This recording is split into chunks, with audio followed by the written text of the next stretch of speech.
Bonjour à tous et bienvenue dans Voyons voir. Dans ce numéro, direction Lyon pour plonger au cœur du plus grand salon mondial de la gastronomie. Bienvenue au CIRA.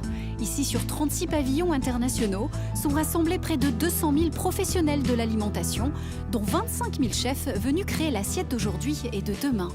Qu'est-ce que ça veut dire l'innovation en gastronomie? C'est sur quel terrain qu'on va chercher l'innovation? Alors, il faut se baser sur les deux attentes des nouveaux consommateurs, qu'on appelle les millennials, qui ont entre 20 et 35 ans. Alors cette génération, y compris celle qui va arriver, les moins de 20 ans, a affaire à des problématiques de santé qui sont nouvelles, parce que ce sont des intolérances alimentaires, ils sont allergiques ou malades carrément. Et il y a beaucoup de maladies qui se déclenchent, ça peut être des cancers, des AVC, etc. Ou les gens aussi doivent manger vegan. Donc en fait, on essaye de répondre à toutes ces problématiques et d'inciter les professionnels à avoir des solutions pour ça. Et donc nous, notre rôle, c'est de rassembler tous les fournisseurs, que ce soit des produits, de l'équipement, de l'art de la table, des nouvelles technologies, de la boulangerie-pâtisserie, tous ces fournisseurs dans un salon et avec une interactivité, parce que notre particularité, c'est d'avoir des événements dans l'événement. Donc on a 25 concours qui répondent à tous les segments de marché du métier.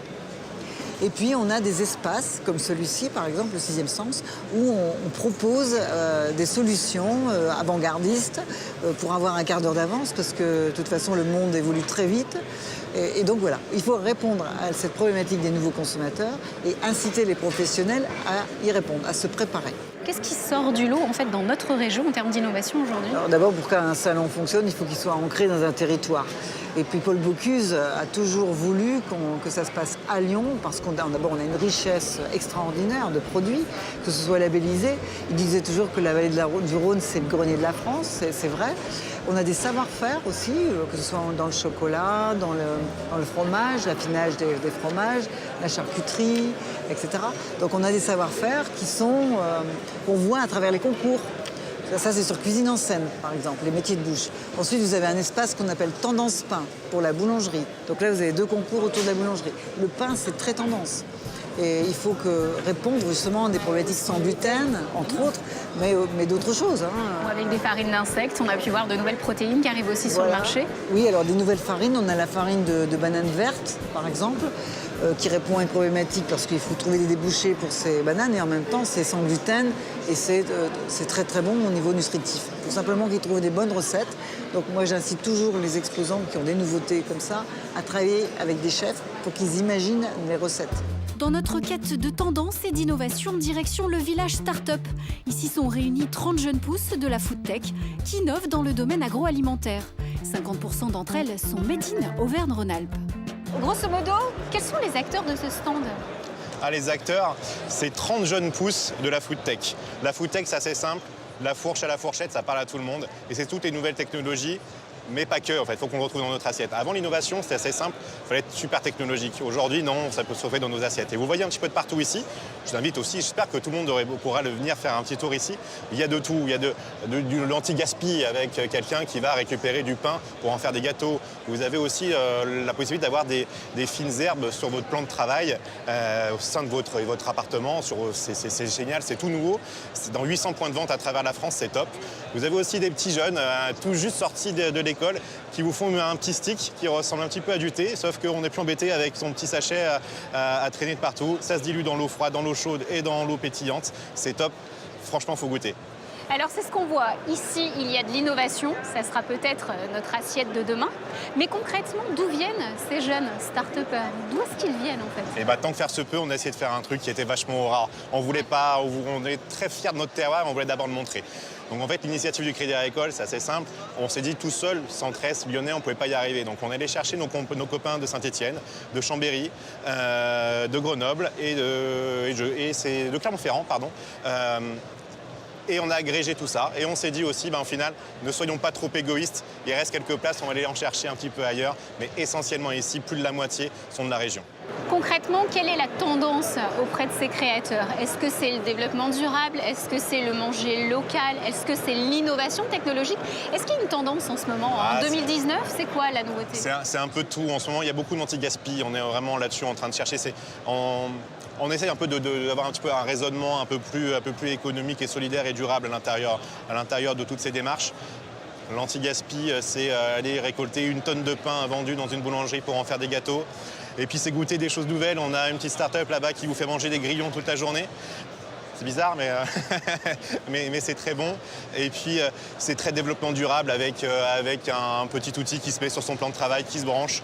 On a son persil sur son plan de travail. Il n'est pas traité, pas d'OGM, rien du tout. Et il est cuisiné à volonté. On n'a plus qu'à le couper et on y va. Le terroir régional s'invite aussi cette année au cœur des compétitions. Au menu, un nouveau concours qui met en scène les produits logotés La Région du Goût. Reportage. Pour la première fois au CIRA, les burgers ont eu une place d'honneur. À l'occasion du World Burger Contest, 7 équipes se sont affrontées pour réaliser une entrée, un plat et un dessert. Tout ça servi façon burger bien sûr. Je pense que c'est la pierre à l'édifice qui manquait dans ce CIRA. C'est-à-dire qu'on a des très beaux concours qui font le tour du monde, le Bocuse d'Or, la Coupe du monde de la pâtisserie. Et nous, on a eu envie de porter haut et fort les couleurs de notre belle région et les couleurs françaises, c'est-à-dire de faire du burger un emblème aussi français. Un emblème français avec des produits régionaux, car chaque menu burger devait contenir au moins 80% de produits locaux. Tous les légumes et les fruits et légumes sont tous de la région, d'accord ? La règle était des 80% de produits régionaux. Nous, on est parti sur 100% sur l'entrée et le plat. On est parti sur du pain des canuts, qui est un produit de la région du Goût, où j'ai incorporé des châtaignes. Après, on va faire une sauce avec du poulet de Bresse, la région du Goût, toujours, avec une sauce, Benoît, sauce suprême et du bleu. Constituées d'un cuisinier, d'un artisan commerçant, d'un agriculteur plus un commis, les équipes avaient 4 heures pour réaliser leur menu, sous l'œil avisé et curieux des membres du jury. Je suis en train de regarder un petit peu au niveau organisation, comment ils sont partis. Et puis après, on va rentrer un petit peu plus dans le détail avec questions sur les approvisionnements, les fournisseurs. On utilise des produits de la région du Goût. C'est une première. Personnellement, je suis extrêmement curieux et attentif à tout ce qui va être fait et produit. Et ça peut être une vraie, très belle surprise à l'issue de ce premier concours parce que ça peut être une porte d'entrée pour quelque chose qui va s'inscrire dans le durable. En France, chaque année, 1 milliard de burgers sont mangés, dont les 3/4 dans des restaurants traditionnels. Une consommation en constante hausse qui prédit de beaux jours à ce concours. On a des propositions pour 2021 d'équipes étrangères qui pourraient participer.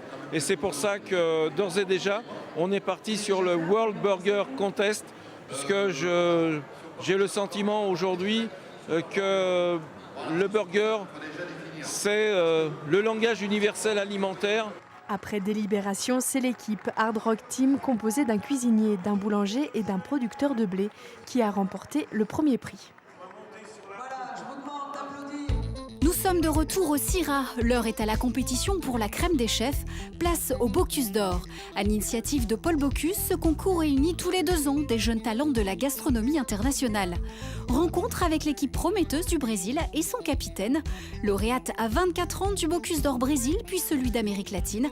Elle est aujourd'hui la seule femme du concours, participante et jury. Moi, je préfère qu'on ne dise pas que c'est un homme et une femme. Moi, je suis un chef et point, parce que c'est déjà difficile d'avoir des femmes dans la cuisine. Et si on commence à faire la différence, c'est plus difficile encore pour recommencer.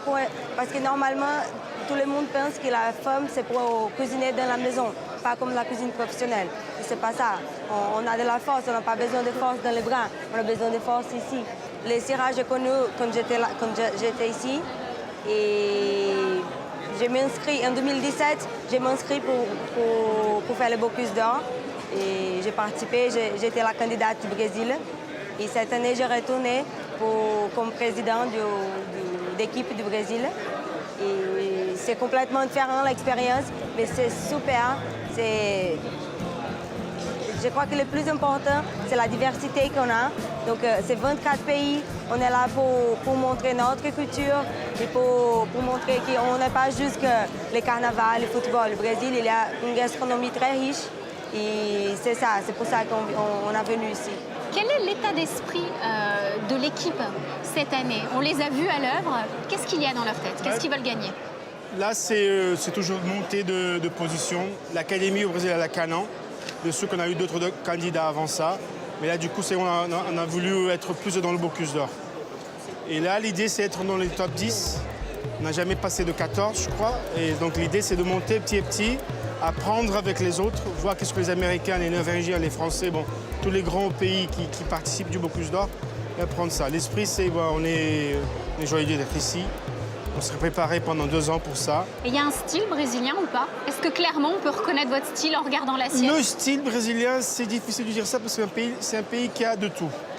Il y a français, il y a allemand, il y a japonais, il y a italien, il y a de tout. Donc chaque cuisinier, vous voyez, on va toujours utiliser les produits brésiliens, mais les techniques ou les idées vont venir d'un pays différent. Donc dans l'équipe Bocuse d'Or, il y a moi qui est plus français, il y a Onildo qui est plus brésilien nord-est. On a aussi dans le comité Ivan Ralston qui est plutôt espagnol. Donc comme ça, on arrive à mettre des idées différentes du pays et avoir notre identité comme ça. Qu'est-ce que vous souhaitez au nom de toute votre équipe vis-à-vis des Bocuse d'Or et de ce Syrah? Quelles sont les attentes clairement du Brésil cette année? On attend, c'est d'être reconnu, de voir qu'on a des bons produits, des bons cuisiniers et une bonne génération qui est en train de monter dans la gastronomie. Mais le gros truc, c'est jamais oublier que c'est un gros copinage. On est tous amis, l'échange qu'on fait entre les chefs.